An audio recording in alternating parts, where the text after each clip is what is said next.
Continuamos en directo en Cantabria por la Mañana, acompañándoles en esta jornada de martes. Y después de Secretos de Cantabria, nuestro siguiente invitado nos ha traído nuevas propuestas para hacer en Cantabria, recogidas en este libro Cuando llueve, que son la mayoría de los días. Esteban Ruiz, muy buenos días. Buenos días. Bienvenido a Cantabria por la Mañana de nuevo para presentarnos tu segundo libro. ¿Cuántas propuestas totales recoges en este Cosas que hacer en Cantabria cuando llueve? 70 posibilidades para vencer la pereza y cuando parece que el tiempo no nos acompaña, salir a la calle y disfrutar de la región.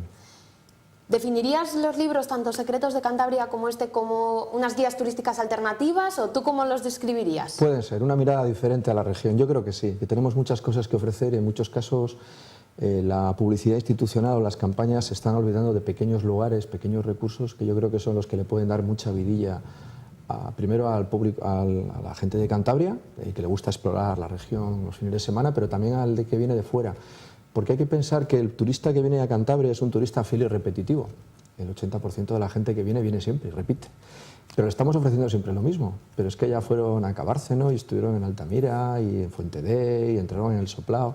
Y creo que a esa gente también tenemos que ofrecerle alguna otra cosa, ¿no? Y ese es el objeto del libro. ¿Y de dónde te surgen a ti las ideas para recoger 70 propuestas y además para hacer en días de lluvia? Bueno, yo quería decir que primero, cuando llueve no hace mal tiempo, que yo creo que es Eso te lo he escuchado en alguna otra entrevista en radio y me ha llamado la atención. Sí, es nuestro tiempo. Lo comparabas, ¿no?, con países europeos, claro, en los que llueve también muchísimo, como puede ser una ciudad como Londres, y aún así tiene muchos visitantes. Por supuesto, Francia, el primer destino turístico del mundo, no tiene estacionalidad, no saben lo que es la estacionalidad.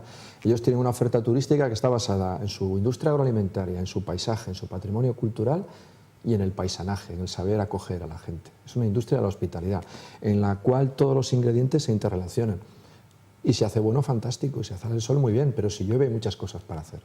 Creo que Cantabria está perfectamente posicionada para competir como destino turístico auténticamente desestacionalizado.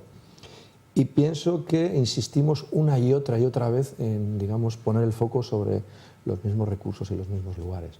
Con lo cual nuestra capacidad de ser competitivo, ser un mercado cada vez más competitivo, pues son menores, se reducen nuestras posibilidades. ¿Cuáles son las propuestas de Esteban Ruiz que él llevaría, por ejemplo, a una feria como Fitur, que se va a celebrar esta semana, para que la gente conozca una Cantabria quizá diferente a la que ha visto hasta ahora? Yo recuperaría cosas que tenemos y que siempre han estado ahí, a las que no se le presta atención. Parece mentira que una región que tiene 10 cuevas declaradas Patrimonio Universal de la Humanidad por la UNESCO no centre toda su potencia promocional en una cosa como esta. Se ha olvidado, quizás porque la herencia es la herencia recibida y el gobierno anterior no cree en ello. De todas maneras, cualquier otra comunidad autónoma, cualquier región francesa, si tuviera 10 cuevas, 10 joyas declaradas Patrimonio Universal de la Humanidad, centraría en eso, digamos, toda su potencia promocional.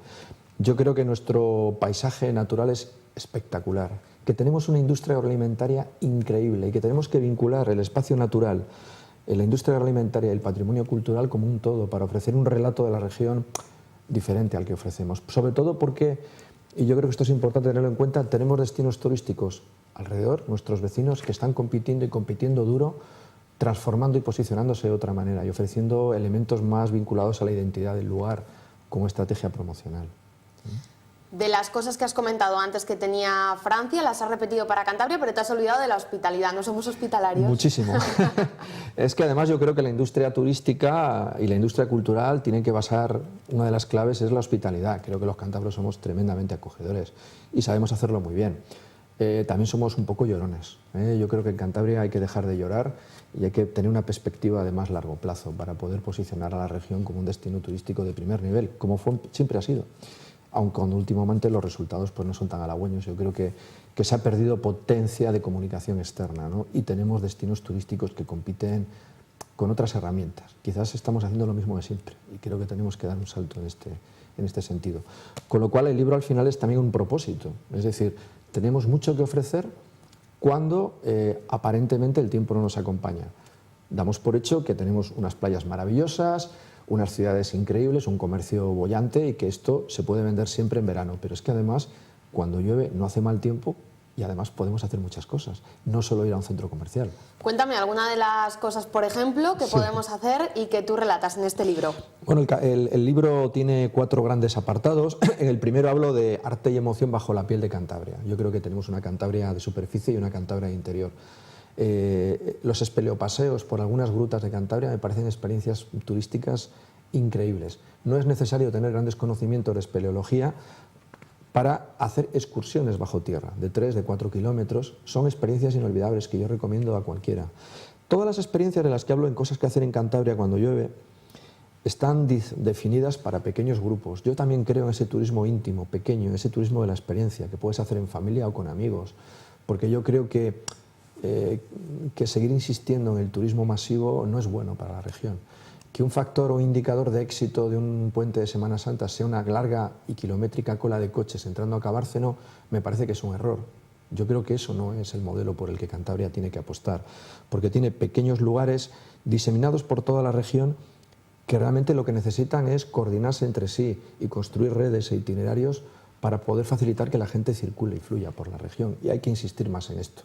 Tenemos que dejarnos de concebir Cantabria como un parque temático, tenemos que dejar de disneylandizar, por decirlo de algún modo, nuestra apuesta y realmente aclararnos y definir al territorio de otra manera. Paisaje humano, paisaje natural, paisaje cultural, industria agroalimentaria y identidad, sobre todo, ¿no? De las 70 propuestas, ¿cuál es tu favorita, Esteban? ¿Tienes alguna Tengo muchas. que tenga prioridades en el libro? Tengo muchas. Bueno, todas tienen su espacio. Hay una parte, como decía, dedicada al patrimonio subterráneo, hay otra dedicada a la naturaleza, se llama Naturaleza a la carta, donde propongo un viaje por centros de visitantes ubicados en los espacios naturales.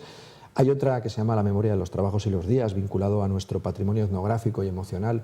Y en este caso, pues yo quería resaltar la Ferrería de Cádiz. Me parece un sitio increíble donde podemos ver los viejos mazos, cómo funcionan con el agua, con la fuerza del agua, y cómo ahí están las claves de la primera industria de Cantabria, de algún modo. Además, es una exhibición in situ que te retrotrae a esa época y es una especie de viaje en la máquina del tiempo. Pero hay muchos otros lugares, ¿eh? Yo creo que, a ver, hay centros de interpretación maravillosos, tenemos lugares como puede ser la Casa de las Doñas, el conjunto etnográfico de Enterrías en Vega de Liébana, que te sitúa en cómo se vivía, qué atmósfera había. Era una casa burguesa, tradicional, lebaniega, del periodo de entre siglos, del 19 al 20, me parece un lugar maravilloso, pero me parece que hay, bueno, pues es que hay muchísimos sitios, porque en realidad hay cuevas que yo creo que merece la pena resaltar, porque siempre apostamos por las grandes, pero hay cuevas como Covalanas en Ramales de la Victoria, que me parece un lugar mágico. Tenemos lugares como la Cueva del Pendo, aquí al lado en Camargo. Es un lugar increíble que muy poca gente conoce, ¿no? Y yo creo que hay que animar a que la gente explore la región de otra manera y que se acerque con otra mirada a los lugares y a las cosas. Y es un poco lo que yo creo que este libro propone, ¿no? Acercarnos de otra manera y con otra mirada a una región que, insisto, tiene mucho que ofrecer y mucho que aportar todavía. ¿A quién recomienda Esteban Ruiz este libro? Primero a los cántabros, para que nos sintamos un poco forasteros en nuestra región, que yo creo que lo somos, y sobre todo cuando hojeamos el libro, anda, ¿y esto dónde está? ¿Y por qué yo no conocía de este lugar, su existencia? Y luego a esa gente que viene siempre, que sabe cómo somos, que ha apostado por Cantabria, que tenemos ya fidelizada y que es una parte importante de nuestro turismo, y al que creo que tenemos que ofrecerle y decirle cosas diferentes a las que estamos diciendo. Curiosa la portada también con estas botas de agua rojas, que también llevan un poco a la infancia. No sé si por ahí... Efectivamente. Mi recuerdo de infancia... El disfrute. Sí, yo de pequeño, cuando llovía no hacía mal tiempo, había que salir a la calle y disfrutar. Y pisar los charcos. Eso es. Entonces mi recuerdo de infancia es unas catiuscas negras o blancas, que eran los colores que había en aquel momento, y saltar por los charcos, y llegar a casa cansado y lleno de barro, pero disfrutando y siendo feliz. Y en aquel momento no sabíamos si aquello era malo o buen tiempo, era el nuestro. Creo que tenemos que recuperar una mirada sobre lo que somos, y lo que somos nos construye el paisaje, nos construye el clima. Entonces somos atlánticos y por tanto tenemos que saber conciliar esa vida en la que un día como hoy, por ejemplo, yo he venido y llovía, pero cuando he llegado al estudio hacía un sol maravilloso. Yo creo que eso es importante, ¿eh? Descubrir que Cantabria es imprevisible, que tiene un tiempo incierto y que tenemos que saber jugar con ello. Lo de que la para gente disfrutar. del tiempo no acierta, ¿no? Cuando llegan puentes, llegan vacaciones, Claro. la gente está pendiente para elegir el destino. Eso. En Cantabria colocan la nube, y ya no Claro. tenemos turistas. Claro. ¿Qué pasa? Pues porque nuestra promoción está muy enfocada a dar una imagen idealizada de una región que no es tanto como aparece. Si no, con no esos tendríamos cielos verde, ¿no? Ese azules, verde que luego a claro. tanto les gusta. Efectivamente, el paisaje tiene un precio, ¿no? Y el precio que Cantabria paga es tener pues un clima incierto, no malo. No tenemos un mal clima, al contrario.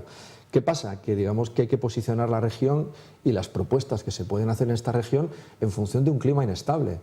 De esa manera no tendremos siempre esa sensación de que cuando llega un puente y parece que ha llovido o hace malo, se quejan amargamente los hosteleros. No, porque es que tenemos que posicionarnos de otra manera y deberíamos aprender mucho de las regiones francesas limítrofes. Lo tenemos al lado, a ellos les da igual el tiempo que haga. No hay estacionalidad. Y un cocido se come haciendo mal tiempo. Por supuesto. Ir a una industria agroalimentaria que te enseñen a hacer un quesuco también.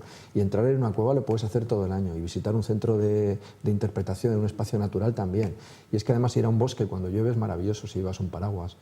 Y los otoños de Cantabria son increíbles. Y tenemos unos inviernos espectaculares para hacer paseos con raquetas de nieve. ¿Qué pasa? ¿Por qué la única alternativa a un día de estos es el sofá o un centro comercial?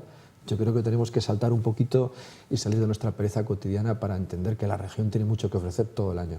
También en verano, ¿eh? También en verano. Creo que sé lo que me vas a contestar por todo lo que has contado durante la entrevista. Me gustaría que hicieses un análisis, como gestor cultural también, de la oferta que Cantabria va a llevar a Fitur esta semana. ¿En qué se equivoca el Gobierno en repetir lo que tú antes comentabas? Ya se conoce Cabárceno, ya se conoce Fuente D. ¿Qué deberían aportar o qué deberían dar a conocer?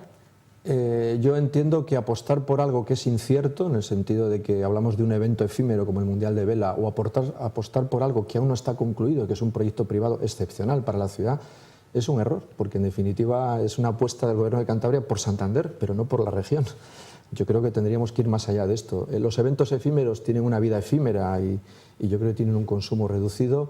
Grandes infraestructuras o equipamientos como el Centro Botín, que yo sí creo que va a poner en hora el reloj de la ciudad en cuanto a arquitectura y a modelo de gestión cultural, y siempre he sido un firme valedor del Centro Botín, creo que no es bueno. No es bueno en el sentido de que vamos a apostar por algo que no sabemos muy bien cuándo va a tener fecha de apertura, probablemente a finales de año. Y sin embargo estamos hablando de promocionar la región todo el año. Y los dos ejes de esa propuesta están centrados en la ciudad, con lo cual digamos que Cantabria queda un poco a oscuras dentro de esa promoción. Insisto que me da la sensación que tenemos que reposicionarnos buscando los vínculos entre la industria agroalimentaria, los espacios naturales y nuestra cultura. Creo que ahí tenemos un juego que hacer tremendo. Y además tendríamos que aprender de nuestros vecinos, que lo hacen muy bien. Tanto el País Vasco como Asturias están haciéndolo francamente bien y posicionándose de otra manera en el mercado turístico. Y creo que su velocidad de crucero es importante y estamos perdiendo competitividad en este momento. Esteban, yo te agradezco que hayas compartido este rato de la mañana con nosotros y quiero que antes de irte me cuentes dónde se puede encontrar el libro para que la gente que nos está viendo acuda. Por supuesto, está en todas las librerías de Cantabria, no hay ninguna dificultad porque la red de distribución es importante y tiene un precio de 18,50 €. Pues muchísimas gracias, muchísima suerte y te espero con la tercera guía, a ver qué se te ocurre para visitar Cantabria. Muchísimas cosas hay todavía por contar. Muchísimas gracias, Esteban.